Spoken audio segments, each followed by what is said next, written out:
दोस्तों नमस्कार, स्वागत है एक और नई वीडियो में। आज ये एक वीडियो आई है, एक आर्य समाजी है, दिव्यानंद स्वामी करके है कोई आर्य समाजी। उसने संत रामपाल जी महाराज जी को चैलेंज दिया है, उनके शिष्यों को चैलेंज दिया है कि भाई शास्त्रार्थ कर लो। चुनौती हमारी, अगर रामपाल या रामपाल के अनुयायी रामपाल को परमात्मा सिद्ध कर दें तो हम ये लाल कपड़े उतार करके उसके चेले बन जाएंगे। आपके चैनल के माध्यम से खुली बहुत बड़ा चैलेंज दे दिया है। तो देखो, सबसे पहली बात तो दोस्तों ये है, इन आर्य समाजियों को पहले तो इस चीज़ की शर्म आनी चाहिए कि भाई जब संत रामपाल जी महाराज जी ने ज्ञान चर्चा के लिए इन आर्य समाजियों को बुलाया था तो इनका जो वो स्वामी था आचार्य बलदेव, जब वो संत रामपाल जी महाराज जी के सवालों के जवाब नहीं दे पाया, क्योंकि संत रामपाल जी महाराज जी ने सत्यार्थ प्रकाश और दयानंद सरस्वती का जो चरित्र है उसको लेकर सवाल करे थे, लेकिन इन लोगों ने उस समय भी जवाब नहीं दिया। उल्टा क्रोधाश्रम पर हमला कर दिया, ग्रामीणों को बहका दिया, आश्रम को बदनाम, संत रामपाल जी महाराज जी को बदनाम करने की कोशिश कर दी। अब 20 साल बाद ये जो आचार्य है दिव्यानंद, ये अब आया है दोबारा से और ये पक्षधारा हो रहा है सत्यार्थ प्रकाश का। तो भाई सत्यार्थ प्रकाश में कुछ नियम लिखे हैं, वो मैं आपको बता देता हूँ। सत्यार्थ प्रकाश समूलास 4 प्रश्न नंबर 95 से 99 पर लिखा है कि जो विधवा औरत है उसका पुनः विवाह नहीं होना चाहिए, लेकिन जो महिला है यानी जो स्त्री है वो 11 पुरुषों तक नियोग कर सकती है, यानी 11 पुरुषों के साथ पशु तुल्य कर्म करके बच्चा पैदा कर सकती है। ऐसा सत्यार्थ प्रकाश में लिखा है। दूसरा, यही नियम तो है पुरुषों के लिए भी लागू है। फिर उसके बाद लिखा है कि किसी का पति धन कमाने के लिए अगर बाहर विदेश गया है, 3 साल तक वापस नहीं आता है, तो उसकी पत्नी किसी अन्य पुरुष के साथ संबंध बना के बच्चा पैदा कर सकती है। जो विदेश गया वो पति है, उसका जब वापस आ जाए तो जो नियुक्त पुरुष है उसको छोड़ दे और वो बच्चा जो है उसके पति का ही कहलाया जाएगा। ऐसा सत्यार्थ प्रकाश में लिखा है। उसके बाद लिखा है कि कोई पुरुष अगर ज़्यादा दुख देता हो तो उसको तुरंत छोड़ के महिला को किसी अन्य के साथ नियोग करके बच्चा पैदा कर लेना चाहिए। ठीक है। फिर लिखा है कि भाई जैसे किसी की पत्नी गर्भवती है और पति से ना रहा जाए तो वो किसी विधवा के साथ संबंध बना के उस विधवा के लिए बच्चा पैदा कर सकता है।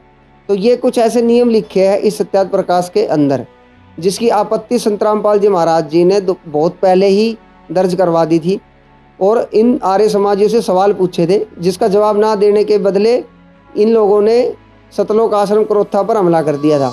महाराज तो रात में भी नहीं हटाए। जब रामपाल एक मिनट, जब रामपाल पे हमला करने हम गए ना, मजाक नहीं, हमारी पूरी फौज पैदल निकले, हम कई व्हीकलों में कई गाड़ियों में और दूर पहुंचे। और कोई भी किसानों को पाई बांटते हैं उसकी सारी माफ हो जाएगी, ऐसे नहीं हो सकता। गलत बिल्कुल, जब आप कलम कर देंगे जब बकवास करी तो। और ये आप ये भाई नोट करने लग रहा है, डीएससी हमारे जो डीसी साहब है इनको हम आग्रह करते हैं और सरकार को भी आग्रह करते हैं, इनकी जुबान पर लगाम लगा दे, ताला लगा दे, वरना ये दिन दूर नहीं होगा, फिर दोबारा वो हंगामा हो जाएगा। तो अब जो नियम मैंने आपको बताए हैं कि ये सत्यार्थ प्रकाश में लिखे, तो आप सभ्य समाज हो, खुद निर्णय लो कि क्या ये नियम हमारे समाज में लागू हो सकते हैं। और हमारा सवाल है इन आर्य समाजियों से, खासकर इस दिव्यानंद से, कि भाई ऐसा कौन सा वो आर्य समाजी परिवार है जो स्वामी दयानंद सरस्वती द्वारा लिखी गई सत्यार्थ प्रकाश के जो नियोग के नियम है उनको फॉलो करता है। खासकर इन नियमों को, किसी की पत्नी अभद्र बोलती हो तो उसका पति उसको छोड़ के किसी अन्य के साथ नियोग कर सकता है। तो ये कितने आर्य समाजियों ने फॉलो किए इन नियमों को, भाई वो ज़रूर बताए और सार्वजनिक तरीके से बताए। ये बात क्यों कह रहा हूँ, इसके पीछे का कारण भी ये है कि अगर हम किसी पंथ से जुड़ते हैं, किसी मजहब से जुड़ते हैं या किसी भी संस्था से जुड़ते हैं, तो भाई उनका कोई नियम होता है। जैसे कि संत रामपाल जी महाराज जी की अगर मैं बात करूं, तो संत रामपाल जी महाराज जी से जुड़ने से पहले, यानी उनसे नाम उपदेश लेने से पहले, उनके कुछ नियम हैं, जैसे कि बीड़ी, सिगरेट, मांस, तम्बाकू, उल्लास, किसी प्रकार का नशा नहीं करना, मांस भक्षण नहीं करना, व्यभिचार नहीं करना, भ्रष्टाचार नहीं करना, ना रिश्वत लेनी ना देनी, दहेज ना लेना ना देना। ठीक है। और एकदम सादा सिंपल जीवन जीना है। तो जो इन नियमों को फॉलो करता है वो संत रामपाल जी महाराज जी का शिष्य कहलाता है। तो ऐसे ही जो दयानंद सरस्वती है उनके द्वारा लिखी गई है सत्यार्थ प्रकाश पुस्तक। अब सत्यार्थ प्रकाश पुस्तक में जो ये नियम है नियोग को लेकर, भाई इनको कोई फॉलो करेगा तभी तो वो दयानंद सरस्वती का शिष्य, चेला या उनका फॉलोवर कहा जाएगा। तो भाई हमारा सीधा सीधा सवाल है इन आर्य समाजियों से कि भाई जो भी आर्य समाजी दयानंद सरस्वती को फॉलो करता है वो हमें ज़रूर बताए कि वो कौन सा परिवार है जिसमें उस व्यक्ति ने अपनी 24 साल की लड़की का विवाह 48 साल के पुरुष से किया हो। क्योंकि सत्यार्थ प्रकाश में ये भी लिखा है कि 24 साल की लड़की और 48 साल का पुरुष का विवाह जो है वो उत्तम बताया है दयानंद सरस्वती ने।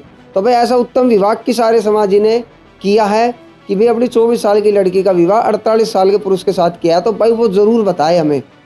फिर दूसरा जो नियम है इनका कि भाई किसी की पत्नी अभद्र बोलती हो, जैसे मैंने अभी पहले भी बताया फिर बता रहा हूँ कि भाई किसी की पत्नी अभद्र बोलती हो, लड़ाई झगड़ा करती हो, तो भाई ऐसा कौन सा वो पुरुष है जिसने अपनी पत्नी को छोड़ के अन्य के साथ नियोग किया हो, या जिसका पति मारता पीटता हो, अभद्र बोलता हो, तो कौन सी वो पत्नी है आर्य समाजी की जिसने अपने पति को छोड़ कर किसी अन्य के साथ संबंध बनाए हो। तो ये सारी बातें जो है भाई हमें ज़रूर बताए। उसके बाद निर्णय जो है ना, जो अपना सभ्य समाज है वो स्वयं ले लेगा। रही ये कहते हैं कि भाई 1857 की क्रांति में इनके दयानंद सरस्वती का बहुत बड़ा हाथ है। तो अगर हम गूगल पे सर्च करते हैं, जैसे ये भी कहते हैं कि भाई महिलाओं को शिक्षा का अधिकार भी दयानंद सरस्वती ने दिलवाया, सती प्रथा भी दयानंद सरस्वती ने बंद करवाई, ठीक है, और भी बहुत सी बातों की ये बढ़ाई करते हैं। लेकिन अगर हम गूगल से सर्च करें, और गूगल क्या, अब तो एआई भी इतना एडवांस हो चुका है, अगर हम एआई से भी पूछे ना तो भी शिक्षा में अगर कहे कि भाई महिलाओं को शिक्षा किसने दिलवाई, तो ज्योतिबा फूले, सावित्रीबाई फूले, इनका नाम सर्वप्रथम आता है। फिर अगर कहे कि भाई सती प्रथा किसने बंद करवाई, तो राजा राम मोहन राय का नाम आता है, ठीक है।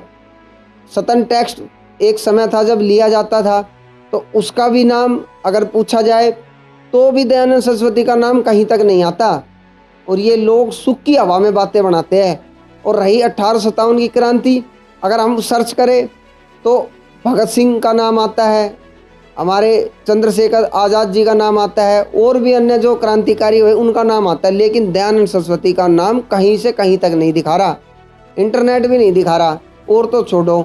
और जीवन चरित्र जब हम पढ़ते हैं दयानंद सरस्वती का, उसमें भी कहीं भी नहीं लिखा कि भाई 1857 की क्रांति में दयानंद सरस्वती का कहीं तो उल्लेख हो, कहीं नहीं है।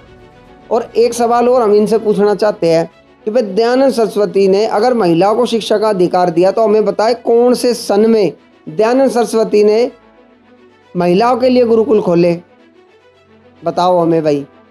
अगर ये इतने ही सच्चे हैं, इतने ही समाज सुधारक है दयानंद सरस्वती, तो हमें बताए। और इन्हीं की जीवनी में, यानी दयानंद सरस्वती की जीवनी में लिखा है वो उल्लास सूंघता था, तम्बाकू का सेवन करता था, इतनी चीज़ें लिखी है, हुक्का भी पीता था, ये भी इनकी जीवनी में लिखी है। और ये लोग बड़ाई करते हैं अंधाधुंध, मतलब कहीं की ईंट कहीं का रोड़ा, और इन आर्य समाजी ने कुणबा जोड़ा। कहीं से कहीं भी किसी भी कार्य में इनका कोई उल्लेख नहीं मिलता। दूसरी बात, चलो ये दयानंद सरस्वती की बात करते हैं, तो इनसे हम पूछना चाहते हैं पिछले 20 वर्षों में, 30 वर्षों में, या 2000 के बाद इन्होंने ऐसा कौन सा समाज हित का कार्य करा है। अभी पीछे से हम एक वो जयवीर ढांडा की वीडियो देख रहे थे, वो धमकी दे रहा था कि भाई करोड़ों अनुयायी है, दयानंद सरस्वती को मानने वाले करोड़ों लोग हैं। तो हमारा सीधा सीधा सवाल है भाई, वे करोड़ों लोग समाज हित का क्या कार्य कर रहे हैं। मानते हैं ठीक है भाई, ये लोग जो आर्य समाजी, इनका काम जो है सबसे बड़ा तो है झगड़ा करना, जो 2006 में देख लिया, और अब ये दोबारा से धमकी देना इन्होंने स्टार्ट कर दिया है, ठीक है। मानते चलो ये काम करने में जो है ना ये श्रेष्ठ है, लड़ाई झगड़ा करने में, लेकिन समाज हित का कार्य कौन सा करा है भाई। 1.5 करोड़ों भाई अनुयायी बता रहा है, तो अगर करोड़ों लोग 1 रुपये भी देगा तो करोड़ तो वैसे ही हो गए। तो अभी जो हरियाणा में बाढ़ आई थी, तो भाई ये किसानों की इन्होंने मदद क्यों नहीं करी, गरीब लोगों के इन्होंने मकान बना के क्यों नहीं दिए, इन्होंने बहन बेटियों की दहेज मुक्त शादियाँ क्यों नहीं करी, अभी तक कौन सा कार्य करा है बता दो। अभी आपने देखा पीछे से संत रामपाल जी महाराज जी ने पाइप मोटर दी थी, अब उसी अन्नपूर्णा मुहिम के तहत फेज 2 स्टार्ट हो चुका है, जिसके द्वारा संत रामपाल जी महाराज जी दोबारा से किसान भाइयों को मोटर और पाइपें पहुंचा रहे हैं। तो अभी मदद कर लो भाई, पहले नहीं कर पाए तो अब संत रामपाल जी महाराज जी को देख कर लो। ये सुख की बात बनाने से कोई फ़ायदा नहीं है। समाज अब जागरूक हो चुका है, सही और गलत का निर्णय समाज ले रहा है, और समाज अब देख भी रहा है कि कौन समाज का सच्चा हितैषी है। सिर्फ हवा हवाई बातें करने से कोई फ़ायदा नहीं है। दिव्या आनंद जी, रही चैलेंज की बात, तो भाई हमारे सवाल आज भी वही है कि सत्यार्थ प्रकाश में जो नियोग की विधि है, 48 साल का पुरुष है और 24 साल की लड़की का उत्तम विवाह कैसे हुआ। नियोग भाई किसी ने किया हो अपने आर्य समाज में, आज जो दयानंद को मानने वाले तो हमें बता दे। ठीक है, सवाल तो जो के तो है, पहले आप उन सवालों के जवाब दो, आगे की बात तो बाद में करेंगे। और सभ्य समाज से भी निवेदन करूंगा, सत्यार्थ प्रकाश की जो ये बातें बताई है, ये जो कि तो लिखी हुई है सत्यार्थ प्रकाश में, आप स्वयं भी पढ़ के निर्णय ले सकते हो। और आप भी कमेंट सेक्शन में बताएं आपकी क्या राय है इन आर्य समाजियों को लेकर, जो निरंतर संत रामपाल जी महाराज जी के प्रति खुद झूठ बोल रहे हैं, निराधार बातें बनाते हैं और सत्यार्थ प्रकाश की बातों को दबाकर ये प्रश्न के बदले प्रश्न कर रहे हैं। लेकिन जो प्रश्न हमने करे उनके जवाब आज तक नहीं दे पाए ये लोग, और ये चैलेंज देते हैं संत रामपाल जी महाराज जी और उनके शिष्यों को। तो भाई फैसला सभ्य समाज आप कर ले कि दयानंद सरस्वती कितना बड़ा समाज सुधारक था, या जो नियोग की विधि है, जो सत्यार्थ प्रकाश में जो गंध लिखा है, उससे कितना समाज का जो चरित्र है वो निर्माण करा होगा दयानंद सरस्वती ने। मिलते हैं नेक्स्ट वीडियो में, तब तक के लिए धन्यवाद।